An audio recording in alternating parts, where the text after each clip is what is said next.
저는 아직도 그 말이 귓가에 맴돕니다. 역시 큰며느리가 최고야. 이런 음식 솜씨는 타고나는 거라니까. 어제 추석 차례상을 차리던 순간 그 한마디가 제 마음을 송두리째 흔들어 놓았습니다. 새벽 4시. 알람도 울리기 전에 눈이 떠졌습니다. 20년째 맞는 추석이지만 여전히 저에게는 시험 같은 날. 조용히 부엌불을 켜자 이미 큰형님께서 서 계셨습니다. 단정한 머리, 값비싼 앞치마, 완벽한 모습. 어머, 수정씨 벌써 일어났네. 난 진작 와서 준비했어.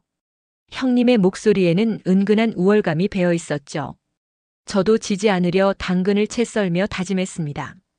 이번엔 갈비찜으로 승부를 보자. 오전 10시 한복을 곱게 차려입으신 어머니가 부엌으로 나오셨습니다. 큰며느리가 전도 다 붙였구나. 색깔이 참 예쁘네. 첫마디는 늘 그랬듯 큰형님을 향한 칭찬. 저는 조심스럽게 말했죠. 어머니, 갈비찜도 거의 다 됐습니다. 하지만 어머니는 냄새만 맡고 아무 대꾸도 하지 않으셨습니다. 그 순간 제 가슴이 쿵 내려앉았습니다. 정오 온 가족이 둘러앉아 음식을 나누는 자리. 어머니의 칭찬은 또다시 큰형님에게만 쏟아졌습니다. 저는 갈비찜 그릇을 슬며시 어머니 앞으로 밀었습니다. 어머니는 한 점 드셨습니다. 하지만 아무 말씀도 없으셨습니다. 그리고 이어진 말. 역시 큰며느리가 최고야. 그 순간 제 안에서 무언가가 무너져 내렸습니다. 20년 동안 참아온 서러움이 목끝까지 차올랐습니다. 화장실 거울 앞에 서서 제 얼굴을 보았습니다. 여전히 조심스럽고 여전히 인정받으려 애쓰는 며느리의 얼굴. 하지만 오늘은 조금 달랐습니다. 가슴 깊은 곳에서 낯선 감정이 꿈틀거리고 있었습니다. 이제는 정말 지칠 대로 지친 것 같습니다. 내년에도 나는 이런 추석을 보내야 할까요? 이야기 계속 들으시기 전에 구독과 좋아요 눌러주시고 영상을 보신 후에 댓글도 남겨주시면 큰 힘이 됩니다. 끝까지 함께 해주세요. 수정씨는 참견하지 말아요. 이건 우리 집 일이니까. 형님의 차가운 목소리가 거실에 메아리 쳤습니다. 그 순간 저는 20년 동안 한 번도 느껴본 적 없는 모욕감에 온몸이 떨렸습니다. 추석이 지나고 일주일 후 예상치 못한 일이 벌어졌습니다. 큰아들 준호가 서울대 경영학 석사과정 등록금으로 1,000만 원이 필요하다며 집에 찾아온 겁니다. 온 가족이 모인 저녁 식사 자리에서 그 이야기가 나왔습니다. 시어머니는 큰 손자의 대학원 진학 소식에 얼굴이 환해졌고 형님은 마치 미리 준비한 듯 자연스럽게 도움을 청했습니다. 그 순간 저는 우리 딸 지혜를 떠올렸습니다. 작년에 간호학과에 입학할 때 등록금이 부족해서 제 적금을 깨야 했던 기억. 시댁에 도움을 청할까 고민도 했지만 남편이 우리 일은 우리가 해결하자라는 말에 포기했었죠. 그런데 저도 모르게 입이 열렸습니다. 어머니, 그럼 지혜 대학 등록금도 함께 생각해 주시면 안 될까요? 식탁 위 공기가 순간 멈춘 듯 했습니다. 모든 시선이 저를 향했고 심장은 미친 듯 뛰었습니다. 하지만 이미 말을 꺼내버린 이상 멈출 수 없었습니다. 똑같은 손자 손녀인데 왜 차별을 하셔야 합니까? 형님이 벌떡 일어나 외쳤습니다. 준호는 서울대 대학원이고 지혜는 그냥 간호대잖아요. 비교가 돼요. 그냥 간호대? 그 말은 제 가슴을 날카롭게 찔렀습니다. 저는 힘겹게 되물었습니다. 20년 동안 이 집에서 살았는데 저는 뭐예요? 하지만 돌아온 대답은 더 잔인했습니다. 큰손자는 이 집을 이어받을 아이야. 준비가 달라야지. 시어머니까지 형님의 편을 들었습니다. 그 순간 제 안에서 무너져 내리는 소리가 들렸습니다. 20년 동안 쌓아온 인내와 정성이 허공으로 흩어지는 것 같았습니다. 남편이 제 팔을 잡으며 속삭였습니다. 집에 가서 얘기하자. 하지만 저는 팔을 뿌리쳤습니다. 왜 항상 저만 참아야 해요? 그 말에 시어머니가 식탁을 탁 치셨습니다. 둘째 며느리 주제에 큰며느리한테 대드는 게 어딨어. 둘째 며느리 주제에. 그 말이 제 귓가를 떠나지 않았습니다. 20년이 지나도 저는 여전히 주제를 지켜야 하는 존재였던 겁니다. 더 큰 충격은 남편이었습니다. 그마저도 형수님 말씀이 맞다며 형님의 편을 들었습니다.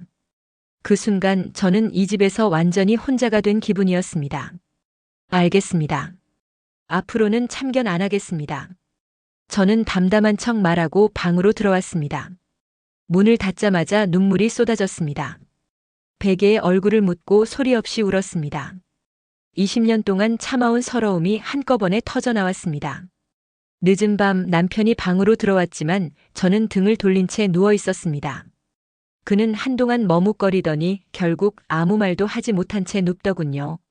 어둠 속에서 저는 생각했습니다. 도대체 언제까지 이렇게 살아야 할까?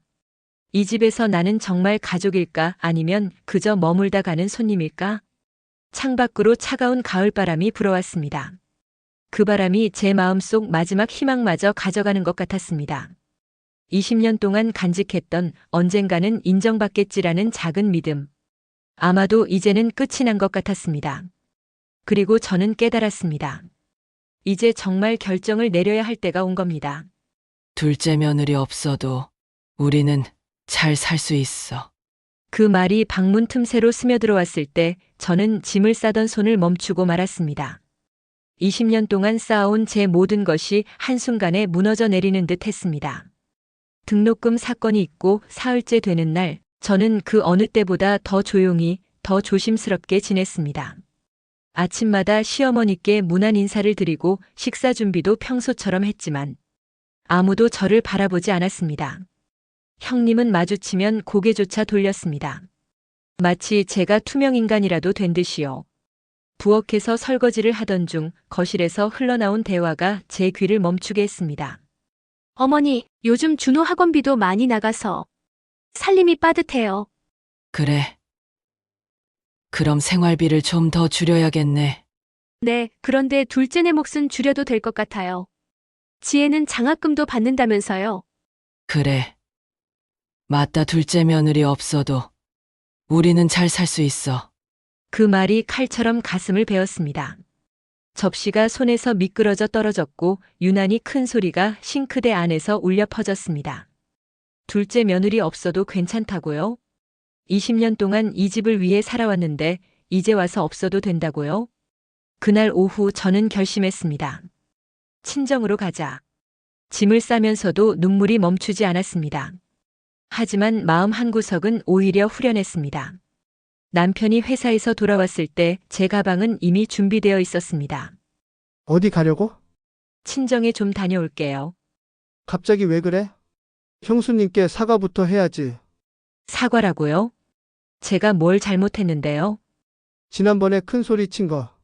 어머니가 많이 서운해 하셨어. 그 말을 듣는 순간 허탈했습니다. 남편마저 결국 어머니와 형님 편이었구나.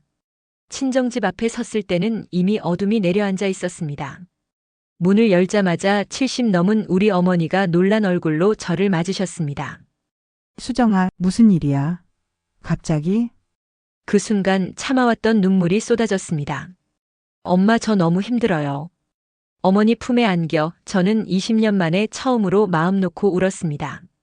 그날 밤 친정방에 누웠지만 잠은 오지 않았습니다. 핸드폰이 울렸습니다. 남편의 문자. 언제 들어올 거야? 어머니가 걱정하신다. 정말 걱정하실까요?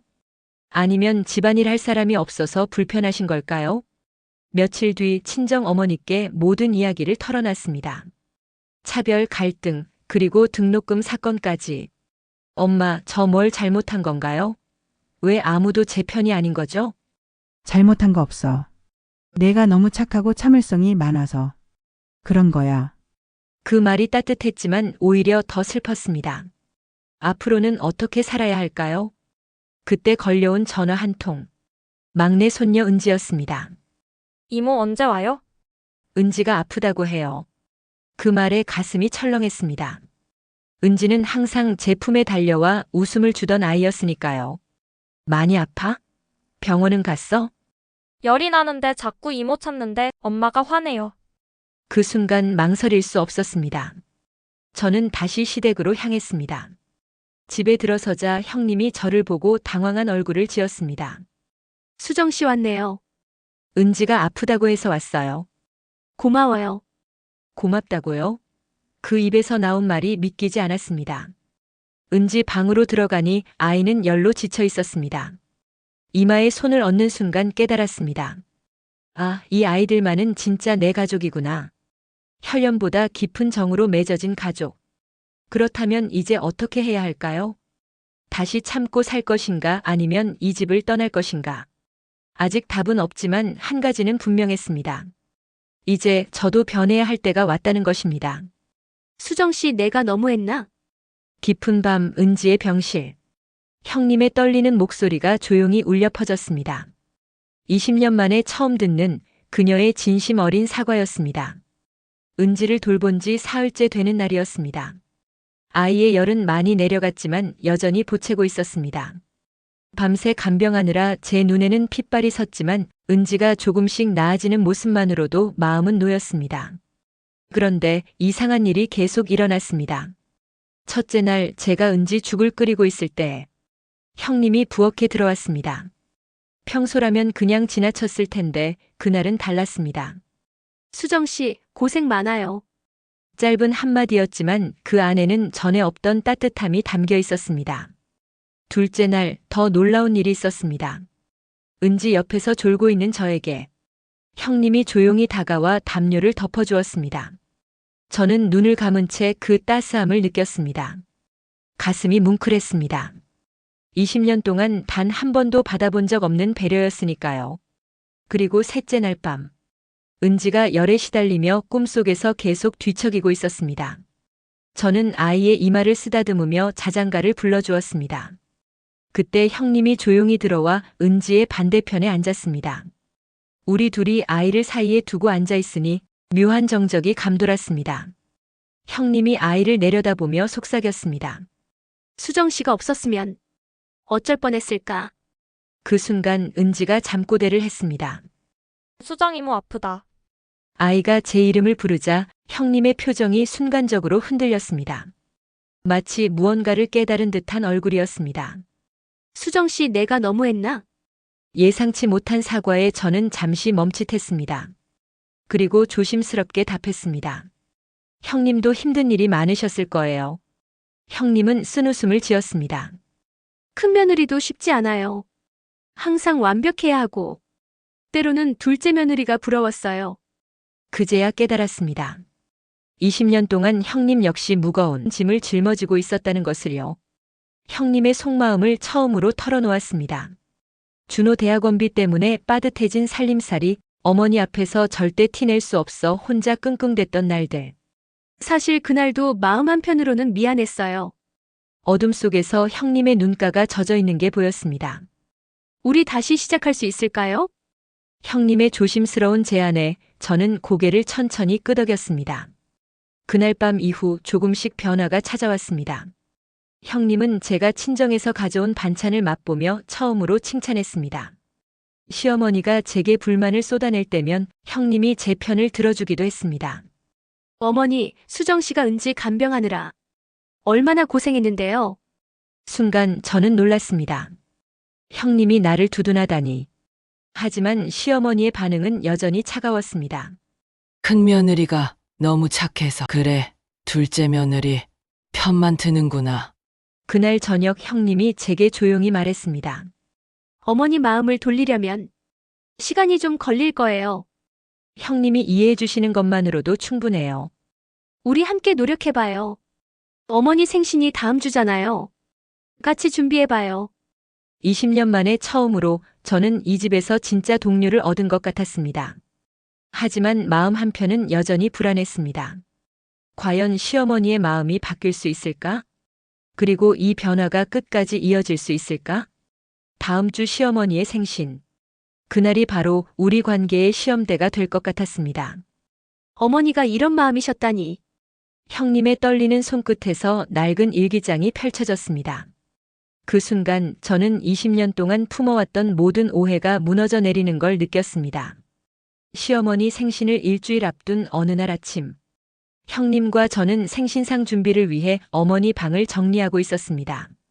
평소 어머니가 아끼시는 물건들을 닦고 낡은 옷가지를 꺼내며 서랍을 비우던 중 갑자기 무언가가 바닥에 떨어졌습니다. 낡은 일기장이었습니다. 어머니 일기인가 봐요. 형님이 조심스럽게 집어들었습니다. 표지가 발에서 언제 것인지조차 알 수 없었죠. 첫 장을 펼치자 날짜가 눈에 들어왔습니다. 20년 전, 제가 이 집에 처음 들어왔던 바로 그 해였습니다. 오늘 둘째 며느리가 처음으로 차례상을 도왔다. 큰 며느리만큼은 아니지만 새벽부터 준비하는 모습이 기특했다. 하지만 큰 며느리 앞에서는 말할 수 없었다. 서운해할까봐. 숨이 막혔습니다. 어머니가 저를 기특하게 여기셨다고요? 다음 장에는 더 놀라운 글이 적혀 있었습니다. 둘째 며느리가 만든 갈비찜이 참 맛있었다. 하지만 큰 며느리 기 죽일까봐 말하지 못했다. 그때 어머니가 별 말씀 없이 지나쳤던 바로 그 갈비찜. 사실은 맛있다고 정성이 느껴진다고 마음속으로는 인정하고 계셨던 겁니다. 손끝이 떨렸습니다. 둘째 며느리가 밤마다 시아버지 약을 챙겨주었다. 세심하고 고맙다. 하지만 표현하기가 어렵다. 시아버지께서 세상을 떠나시기 전 제가 매일 밤 약을 챙겨드리던 일을 어머니는 다 보고 계셨던 겁니다. 형님의 얼굴이 점점 창백해졌습니다. 둘째 며느리는 조카까지 친자식처럼 돌본다. 부족한 게 많지만 마음은 따뜻하다. 제가 애써온 모든 것들이 헛되지 않았다는 사실에 눈물이 핑 돌았습니다. 그리고 마침내 그 이유가 드러났습니다. 큰 며느리가 둘째를 견제한다. 내가 둘째를 예뻐하면 큰 며느리가 서운해한다. 맏며느리를 세워야 집안이 평화롭다고 했다. 하지만 이렇게 하는 게 맞는 걸까? 아, 그래서였구나. 저를 미워해서가 아니라 집안의 균형을 지키려 그렇게 하셨던 거였구나. 형님은 일기를 덮지 못하고 눈물을 흘렸습니다. 내가 이렇게 이기적이었구나. 가장 최근 날짜의 기록은 더욱 가슴을 저렸습니다. 둘째 며느리가 집을 나갔다. 마음이 너무 아프다. 20년을 희생한 아이를 내가 너무 차갑게 대했나 보다. 돌아와 주면 좋겠다. 하지만 이 나이에 잘못했다고 말하기가 쉽지 않다. 어머니도 저만큼이나 괴로워하고 계셨던 겁니다. 그때 현관문이 열리는 소리가 들려왔습니다. 며느리들아, 집에 있니? 어머니의 목소리. 형님과 저는 서로를 바라본 채 손에 일기장을 꼭 쥐고 있었습니다. 계단을 올라오는 발소리가 점점 가까워졌습니다. 심장이 요동쳤습니다. 20년 동안 감춰져 있던 진실이 지금 마침내 밝혀지려는 순간이었습니다. 내 일기를 남이 봤다는 거야? 시어머니의 떨리는 목소리가 방 안 공기를 얼어붙게 만들었습니다. 그 순간 저는 우리가 돌이킬 수 없는 선을 넘어섰다는 것을 직감했습니다. 어머니가 방에 들어오셨을 때 우리는 그대로 얼어붙어 있었습니다. 손에 든 낡은 일기장. 눈물이 고인 채 서 있는 두 며느리의 모습. 어머니의 얼굴은 순식간에 굳어졌습니다. 시선은 곧장 제 손에 닿아있던 일기장에 꽂혔습니다. 내 일기를 남이 봤다는 거야? 공기가 차갑게 얼어붙었습니다. 저는 급히 변명하려 했지만 어머니의 분노는 생각보다 훨씬 더 깊고 날카로웠습니다. 우연이라고. 이건 내 마음속을 훔쳐본 거야. 어머니는 떨리는 손으로 일기장을 빼앗아 가셨습니다. 그 순간 그 손이 얼마나 약하게 떨리고 있는지 저는 비로소 알았습니다. 어머니, 저희는 이제야 알았어요. 어머니가 저를 사랑해 주셨다는 걸. 사랑. 달라질 게 뭐가 있어? 다 알아버린 순간 난 어떻게 얼굴을 들라고. 어머니의 쓴웃음이 우리를 짓눌렀습니다. 나가, 당장 나가. 그날 밤부터 어머니는 아예 방문을 걸어 잠그셨습니다. 식사도 거부하시고 우리가 문을 두드려도 아무 대답이 없었습니다. 이틀째 되던 날 더 큰 일이 터졌습니다. 큰아들 준호가 집에 와 어머니 상태를 보고는 분노했습니다. 할머니 일기를 훔쳐봤다고요? 어떻게 그럴 수 있어요? 준호는 어머니를 지키겠다며 언성을 높였습니다. 형님과 준호가 서로 부딪히기 시작했습니다. 그 소리에 자극받으셨는지 어머니가 방에서 나오셨습니다. 하지만 그 모습은 너무도 초라했습니다. 이틀간 굶고 잠도 이루지 못한 얼굴. 그만 싸워. 약한 목소리에 모두가 멈췄습니다. 난 이제 지쳤다. 20년 동안 너희들 신경 쓰느라 이제는 모르겠다. 너희끼리 알아서 해. 어머니는 그렇게 말씀하시고 다시 방으로 들어가셨습니다. 준호의 시선이 저를 향했습니다. 만족하세요? 할머니를 이렇게 만든 게? 그날 밤 남편이 돌아와 상황을 듣더니 고개를 저었습니다. 수정아, 내가 너무했어. 어머니 일기를 본 건 잘못이야. 남편마저 저를 탓했습니다. 순간 모든 것이 무너져 내렸습니다. 20년간의 오해가 풀렸다고 안도했는데 오히려 그 사실이 더 큰 상처로 돌아와 모든 관계를 흔들고 있었습니다.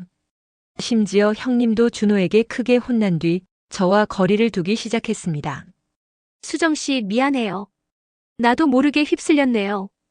형님마저 멀어지는 순간 저는 완전히 고립된 존재가 되어버렸습니다. 그날 밤 천장을 바라보며 생각했습니다. 이제 정말 끝일지도 모른다고. 어머니는 방에서 나오지 않으셨고 가족들은 차가운 눈빛으로 저를 바라봤습니다. 겨우 피어났던 형님과의 신뢰마저 흔들리고 있었습니다. 차가운 겨울바람이 창밖을 스치고 있었습니다. 그 바람은 제 마음까지 얼어붙게 만들었습니다. 정말 이제 이 집을 떠나야 할까요? 그렇다면 모든 것이 끝나겠죠. 하지만 아직 정말 모든 게 끝난 걸까요? 수정아. 미안했다. 20년 동안 정말 미안했다. 시어머니의 떨리는 목소리가 병원 복도에 울려 퍼졌습니다. 그 순간 저는 20년간 기다려왔던 한마디를 마침내 들었다는 것을 깨달았습니다. 일기 사건 이후 일주일. 어머니는 여전히 방에서 나오지 않으셨습니다. 가족들의 냉담한 시선 속에 집안 공기는 얼어붙었고 저는 매일 걸어다니는 유령 같은 기분이었습니다. 그러던 새벽 형님의 다급한 외침이 들렸습니다. 어머니, 어머니. 급히 달려가니 어머니가 바닥에 쓰러져 계셨습니다. 의식은 있으셨지만 말이 어눌하고 팔 한쪽에 힘이 없었습니다. 뇌졸중이었습니다. 저는 떨리는 손으로 119에 전화를 걸었고 형님은 어머니를 부축했습니다. 그 순간 우리 사이의 갈등은 모두 사라졌습니다. 오직 한 가지 어머니를 살려야 한다는 생각뿐이었습니다. 응급실에서 몇 시간을 기다린 끝에 의사가 나왔습니다. 경미한 뇌졸중입니다. 다행히 큰 후유증은 없지만 스트레스가 원인일 가능성이 큽니다. 스트레스. 그 말에 가슴이 철렁 내려앉았습니다. 제 잘못이었습니다. 일기를 본 충격이 어머니를 병들게 만든 거였습니다. 중환자실 앞에서 가족들이 모였을 때 준호가 저를 향해 날카롭게 말했습니다. 이제 만족하세요? 남편은 한숨을 쉬었고 형님은 차마 저를 보지 못한 채 벽을 바라봤습니다. 저는 홀로 복도 끝에 주저앉아 눈물을 삼켰습니다. 정말 내가 어머니를 이렇게 만든 걸까? 사랑받고 싶어 했던 모든 노력이 결국 어머니를 병들게 한 걸까? 이틀째 되는 날 어머니의 의식이 조금 돌아왔습니다. 한 명씩만 들어갈 수 있었기에 형님이 먼저 들어갔습니다. 잠시 후 눈물 자국이 남은 얼굴로 형님이 나왔습니다. 수정 씨도 들어가 보세요. 저는 떨리는 발걸음으로 중환자실 문을 열었습니다. 기계들에 둘러싸인 어머니의 모습에 가슴이 찢어졌습니다. 어머니가 힘겹게 속삭이셨습니다. 수정아. 네, 어머니. 저예요. 내가 잘못했다. 뜻밖의 사과에 눈물이 왈칵 차올랐습니다. 20년 동안 너를 힘들게 했구나. 어머니, 일기에 적은 건 다 진심이었다. 너를 고맙게 생각했는데 표현을 못했어. 큰 며느리만 세우느라 너를 잊은 게 아니었다. 미안하다. 수정아. 어머니의 떨리는 손이 제 손을 꼭 잡았습니다. 저는 흐느끼며 대답했습니다. 어머니, 저도 죄송해요. 일기를 봐서. 아니야. 오히려 다행이야. 이렇게라도 내 마음을 알릴 수 있었으니. 그 순간 20년 동안 쌓여있던 서러움이 눈물과 함께 녹아내렸습니다. 며칠 후 어머니는 퇴원하셨습니다. 휠체어에 앉으신 채 가족들을 둘러보시며 말씀하셨습니다. 20년 동안 내가 이 집을 잘못 이끌어왔구나. 이제 큰 며느리, 둘째 며느리 나누지 않겠다. 그냥 내 두 딸로 생각하마. 그 말씀에 형님과 저는 동시에 눈물을 흘렸습니다. 수정아, 내가 20년 동안 해준 모든 일 고맙다. 명수가 너도 큰며느리라는 이름 때문에 힘들었지? 미안하다. 어머니가 우리 두 사람의 손을 함께 잡아주셨습니다. 그 순간 저는 처음으로 느꼈습니다. 아, 이제야 이 집에서 진짜 가족이 되었구나. 어머니, 앞으로는 우리가 더 잘할게요. 네, 어머니. 함께 하겠습니다. 어머니가 환하게 웃으셨습니다. 20년 동안 보지 못했던 가장 따뜻한 미소였습니다. 그날 저녁 부엌에서 형님이 제게 말했습니다. 수정 씨, 이제 우리 함께 해요. 정말 함께. 저는 고개를 끄덕이며 대답했습니다. 네, 형님. 함께 해요. 20년 동안 이어진 긴 전쟁은 드디어 막을 내렸습니다. 그리고 진짜 가족의 시간이 시작되었습니다. 이제야 진짜 가족이 된 것 같다. 1년 후 추석, 온 가족이 차례상 앞에 둘러앉았을 때 어머니가 환하게 웃으며 하신 말씀이었습니다. 그 순간 저는 20년 만에 비로소 이 집의 진짜 며느리가 된 기분이었습니다. 어머니가 퇴원하신 지 1년. 우리 집은 놀라울 정도로 달라졌습니다. 형님과 저는 이제 자매처럼 지내며 시장에 함께 가고 어머니를 번갈아 모시며 서로의 마음을 나누는 사이가 되었습니다. 어머니는 여전히 거동이 불편하시지만 그 시간을 통해 오히려 더 가까워졌습니다. 지난주 어머니가 낡은 사진첩을 제게 건네주셨습니다. 그 안에는 20년간 제가 살아온 흔적들이 고스란히 담겨 있었어요. 제가 만든 음식, 명절의 모습, 아이들과의 사진들. 어머니는 그 모든 시간을 조용히 지켜보고 계셨던 거였습니다. 너도 이 집 역사의 일부니까. 그 말씀에 저는 또다시 눈물이 핑 돌았습니다. 그리고 다시 맞이한 추석. 이번엔 형님과 제가 함께 부엌을 지켰습니다. 경쟁이 아니라 협력, 비교가 아니라 응원이었습니다. 제가 만든 갈비찜, 형님이 부친 전. 어머니는 두 음식을 번갈아 드시며 웃으셨습니다. 명숙이 전도 맛있고 수정이 갈비찜도 최고네. 내 두 딸들 솜씨가 다 훌륭해. 그 순간 우리는 진짜 가족이 되었습니다.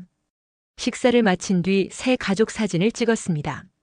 금간 액자 속의 낡은 사진이 아니라 이제는 따뜻한 미소가 가득 담긴 새 사진으로. 해질 무렵 어머니가 제 손을 잡으셨습니다. 수정아, 고맙다. 20년 동안 이 집을 지켜줘서.